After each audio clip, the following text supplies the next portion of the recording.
6h27, en ce 17 novembre 2015. Aujourd'hui dans l'histoire, notre voyage quotidien dans le temps avec Franck Ferrand. Bonjour Franck. Bonjour à tous les deux. Dites-nous à quel 17 novembre nous allons avec vous ce matin, s'il vous plaît. Un 17 novembre où n'existait pas l'islam radical. Nous sommes en 1869, Thomas, pour l'inauguration du canal de Suez.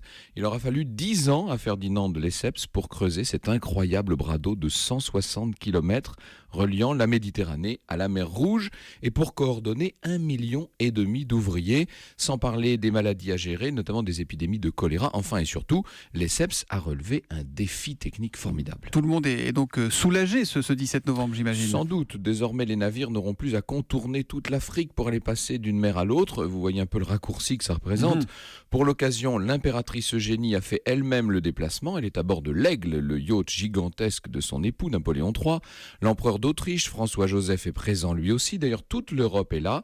Des dizaines d'autres navires empruntent la toute nouvelle voie maritime.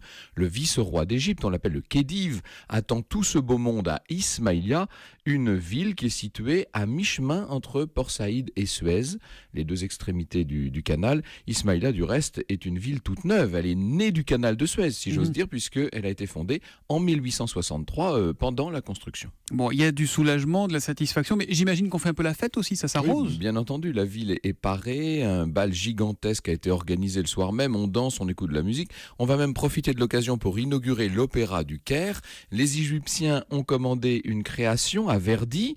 Alors dans un premier temps, Verdi s'est défaussé, puis il s'est ravisé et il a donné Aïda, dont l'intrigue se situe au temps des pharaons. Ces trompettes résonnent, vous les entendez, les trompettes d'Aïda qui résonnent sur l'isthme Suez. Mais enfin ça, c'est une autre histoire.